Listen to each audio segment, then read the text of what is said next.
In the beginning, there was nothing. One eternity later. One day, God decided to create the universe. In that universe, he created the earth. On the earth was plants, animals, skies, and oceans. God decided to create a person in his own image. God called this man Adam. When Adam was sleeping one day, God carefully removed one of his ribs. Using that rib, he created Eve. God decided these people would rule over animals and that everything was very good. The only rule God made for his people in the garden, called the Garden of Eden, was to not eat one type of fruit that grew on one of the many fruit-bearing trees. Now would be a good time to mention the evilest being in the universe, Satan. His name used to be Lucifer, though, and he lived peacefully with the angels in heaven, along with God. But he was very jealous of all the attention and power humans were getting, and tempted Eve into eating the fruit. Eve liked the fruit, so she gave some to Adam. Immediately after Adam ate the fruit, they both realized they were naked. They hid behind some trees in the garden. I don't know why they tried to hide from an all-knowing God, which obviously didn't turn out great for them. Because of their actions, God punished the rest of human history with pain, death, and suffering. That fruit better have tasted good. Satan was expelled from heaven and now deceives people for the rest of human history. Adam and Eve set up a place to live outside the garden. God made a promise that one day he would send a Messiah to rescue the earth from sin. Adam and Eve had two sons, Cain and Abel. Cain was jealous that God favored his brother, so he had the brilliant idea to murder him.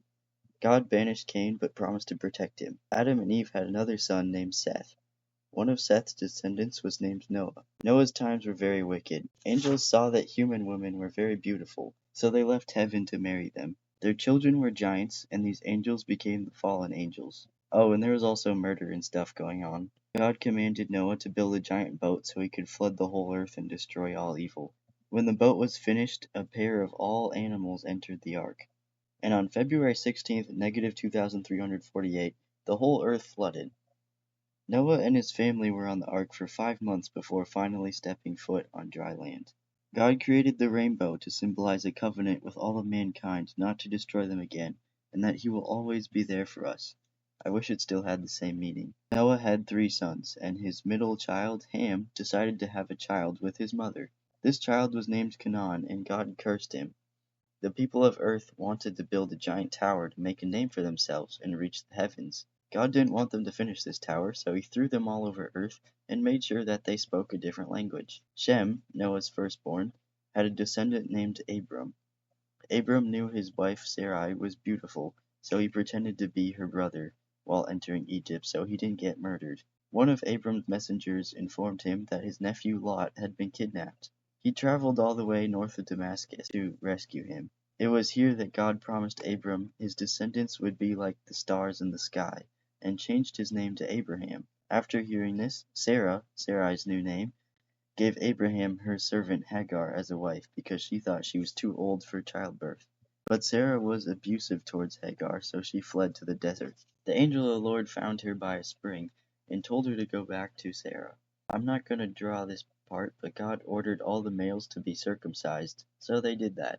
3 strangers visited Abraham and told him that Sarah would soon have a son. Meanwhile, Lot was living in the city of Sodom, which along with Gomorrah was very sinful. God sent 2 angels to destroy the city, and anyone who looked back would turn to a pillar of salt. This was unfortunately the case for Lot's wife. Lot's daughters survived though, but they were both childless, so they took turns getting their father drunk so they could have a child through him. Sarah finally gave birth to her son, who was named Isaac. Sarah thought that Ishmael, Hagar's son, would rule over Isaac because he was older, so she convinced Abraham to send them away into the desert once more. Ishmael was dying of dehydration, and once God opened Hagar's eyes, she saw fresh water. God ordered Abraham to sacrifice his son, Isaac.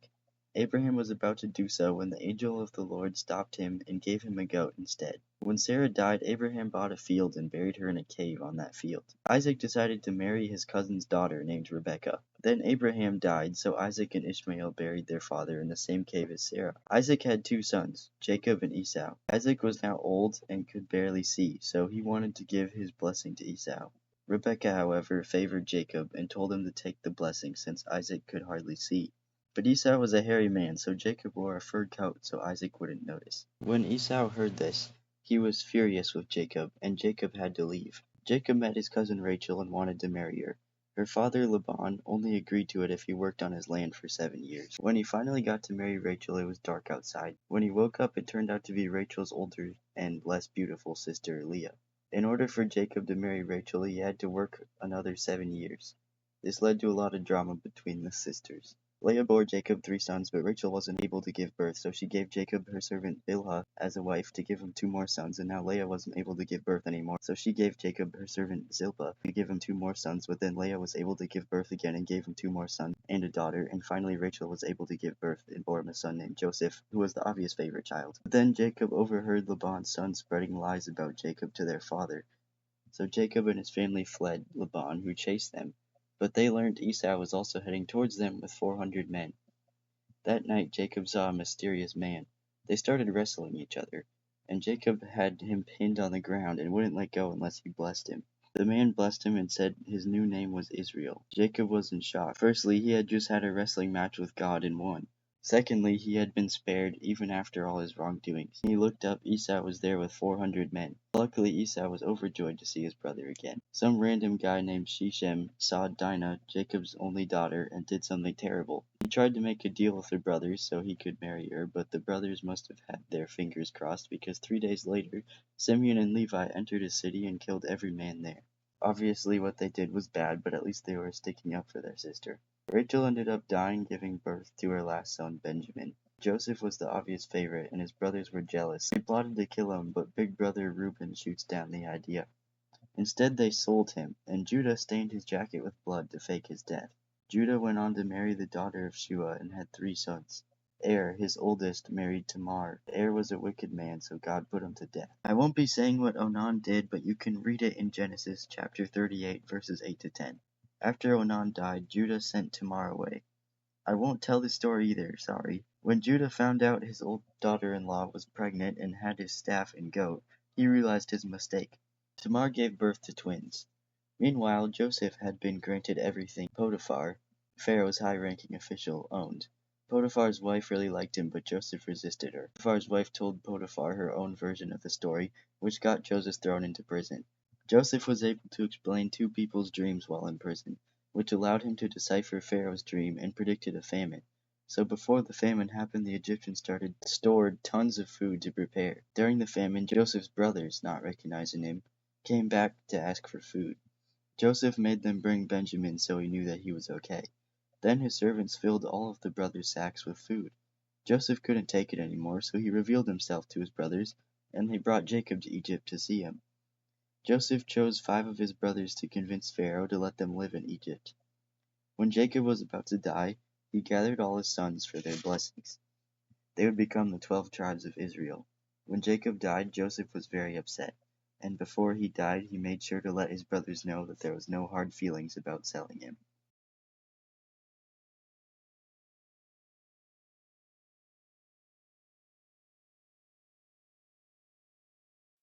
There was a new Egyptian king that came to power, who thought the Israelites were pests.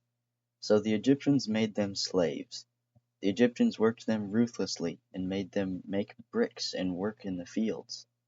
To slowly eliminate the Israelites, Pharaoh ordered the midwives to kill off newborn boys, but let newborn girls live. The midwives didn't do this, however, so God was kind to them.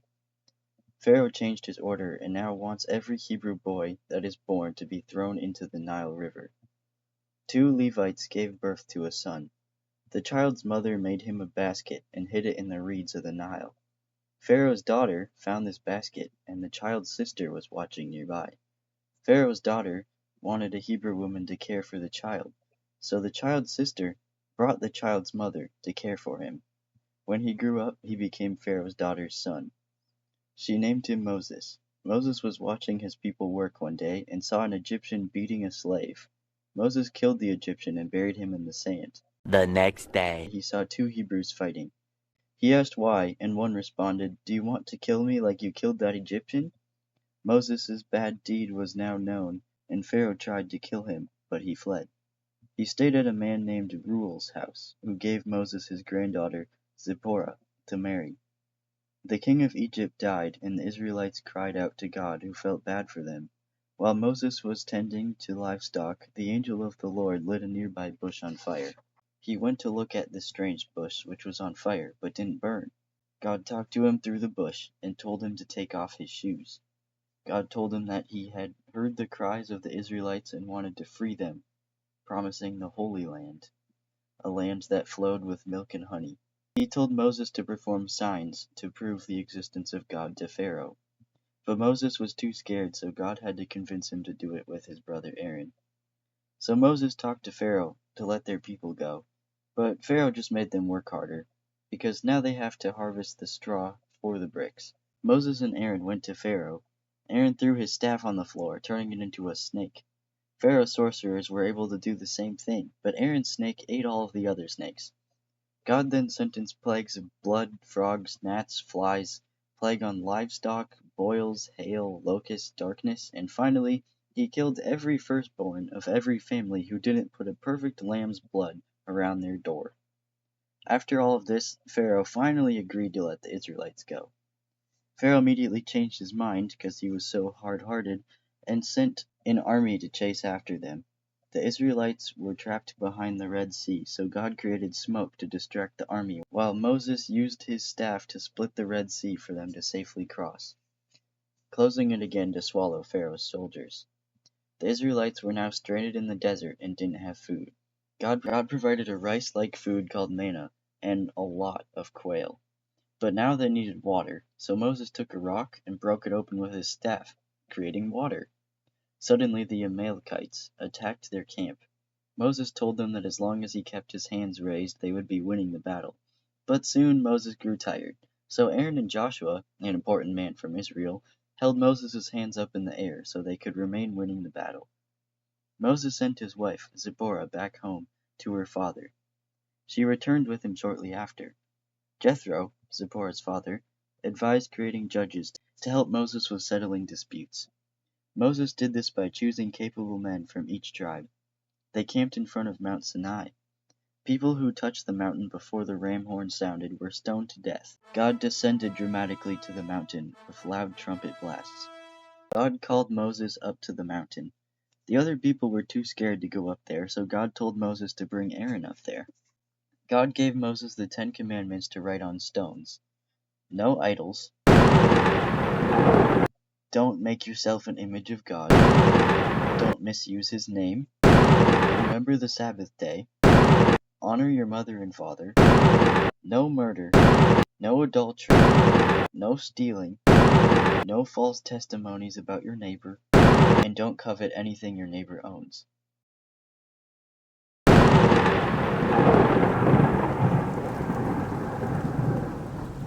The Israelites agreed to follow all of God's terms. The Lord had some Israelites make an ark, the Ark of the Covenant. This ensures God's promise to keep them safe and bring them to the Promised Land. They built a tabernacle with a special table and lampstand. There was also an altar for sacrifices made using special instructions from the Lord. Moses was up on the mountain for several days at times, and one time when he was coming down the mountain with 2 stone tablets containing the covenant law, the Israelites were all worshipping a golden calf. Moses was very angry. He threw the tablets on the ground, and they shattered. The calf was made by Aaron, who held a festival with sacrifices to it.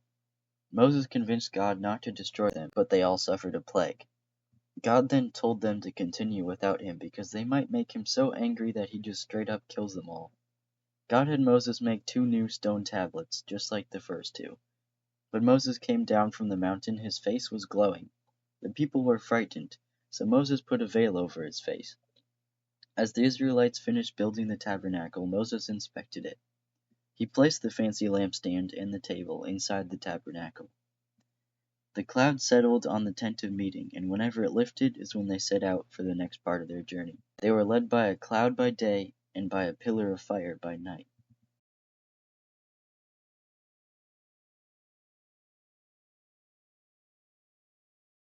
God met with Moses in the tent of meeting, and said if anyone sins they should make an offering to the Lord, because it is a pleasing aroma. Before anyone tries this at home, sacrifices are no longer necessary to being forgiven. This was just temporary.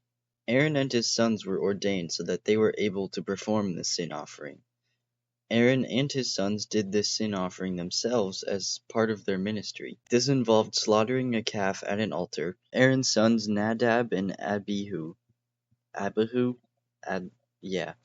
offered unauthorized fire, A few moments later. swallowed them up, and burned them to death. Aaron was no longer allowed to enter the Holy Land once they got there because of this. All of the sacrifices offered to God must be made without defect, preferably their best ones. God gave all of his citizens laws to follow because he was basically the king of this country. One man was put to death because he committed blasphemy.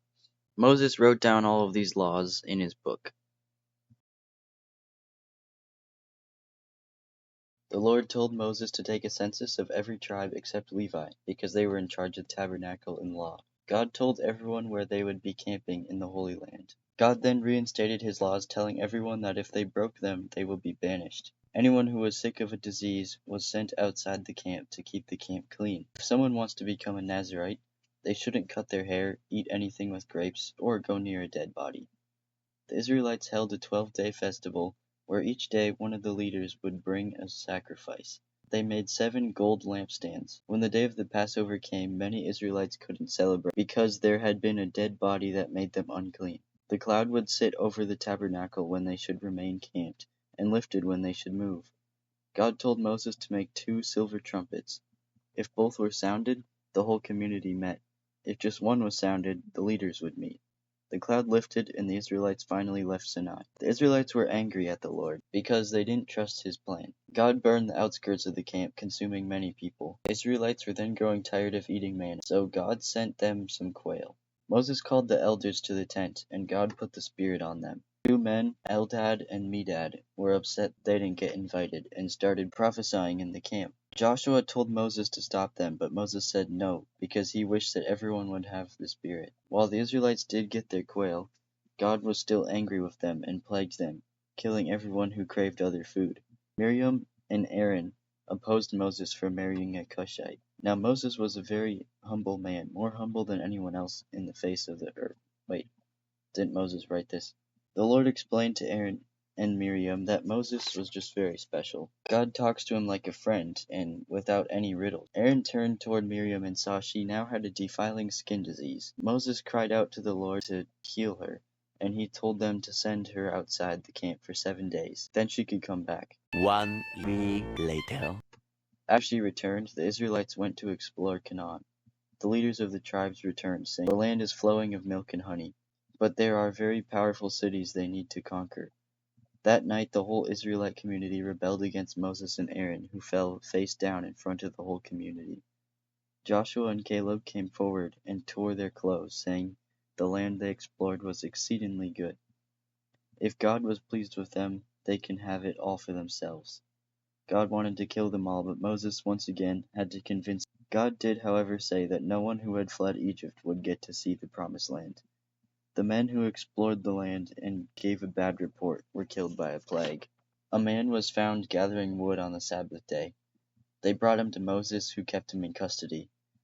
Then God ordered the whole assembly to take him out of the camp and stone him. God had all the Israelites create tassels on the corner of their garments to remind them not to chase after the lust of their hearts. Korah, Dathan, and Abiram led a revolt of 250 Israelite men against Moses. These men were well-known community leaders who probably wanted more power for themselves. Moses told everyone to stand away from them, and the earth ate them, along with their wives and children. Then the fire of the Lord swallowed up the 250 men. The Israelites were once again angry at Moses, but Aaron made atonement for them. God ordered Aaron to make one staff for all the leaders of Israel. In the desert of Zin, Miriam died and was buried. Moses smacked his staff twice on a rock, creating the waters of Miriam. Moses sent messengers to Edom to ask if they could pass through, but they said no. Before entering Edom, Aaron and his people gathered on Mount Hor, where Aaron died. While the Israelites headed toward Arad, they were attacked. The Israelites pleaded with the Lord to deliver these people into their hands. God heard them and allowed the Israelites to completely destroy the kingdom of Arad. The Israelites then started to complain about being in the desert again. God sent venomous snakes against them, and many Israelites died. Moses made a bronze snake and put it up on a pole. Anyone who had been bitten could look at it and survive. The cities of Sihon and Og also didn't let the Israelites pass through, so the Israelites destroyed them as well. As the Moabites heard of the Israelites' conquers, they were scared of them. The Moabite Balak ordered the Moabite Balaam to go curse the Israelites, but God told Balaam not to, so Balaam refused. Balak really wanted Balaam to go with them, so God told Balaam to go with them and only do as he says. When Balaam saddled his donkey, the next morning he began to ride down the street. It rode off the road. Balaam beat him and continued riding. They entered a narrow walkway through vineyards, and the donkey pressed up against the wall, crushing Balaam's foot. He beat the donkey again and kept riding. Finally, when the donkey was walking in a path with no room to turn, it sat down. Balaam beat the donkey again, and the donkey said, "What have I done to make you beat me these 3 times?" Then the Lord opened Balaam's eyes to see the angel of the Lord standing there, sword drawn. The angel of the Lord explained that he was going to kill Balaam if the donkey didn't stop. Balaam was allowed to continue with Balak, but he could only do things that God told him to. When the Israelites reached Moab, the Moabite women seduced the Israelite men, inviting them to the sacrifices of their gods. God commanded the Israelites to kill all the leaders of the Moabs. An Israelite man brought into the camp a Midianite woman right in front of Moses and Eleazar, son of Aaron. Eleazar grabbed a spear and killed them both, ending the plague. After the plague, Israel took a second census. God told the Israelites to take vengeance on the Midianites, so they went there and killed every man. Then they killed all boys and finally every woman that wasn't a virgin. God then told them what each tribe's boundaries in Canaan will be, and to designate cities of refuge and land for the daughters of Zelophehad, who died for his sins in the wilderness.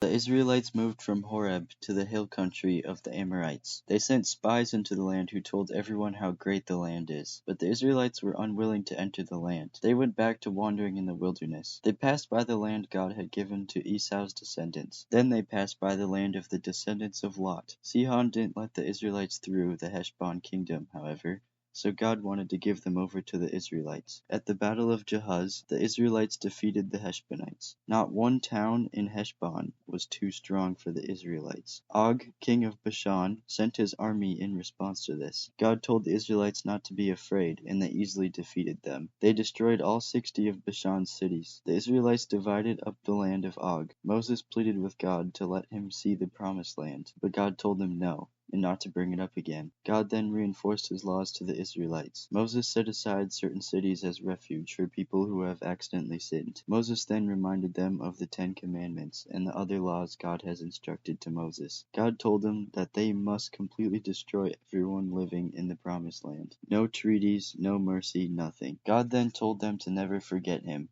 He instructed them to cross the Jordan to defeat nations much stronger than them. But before they went, he reminded them of their biggest mistakes. He told them to love and obey the Lord. Judges and officials were appointed in every town the Lord gave them, and they were to do the same in every new town they acquired. God will eventually let them have a king, but he must choose who it is. But the next time they asked, he still said no. Tomorrow. And the time after that. Tomorrow for sure. Before every war, a priest would stand in front of the army and tell everyone who doesn't want to fight to go home. It didn't matter if they had less soldiers because the Lord was with them. If anyone was killed and no one knew who the murderer was, they would go to the nearest man who didn't have a job, break his neck, and let him do work for the Lord.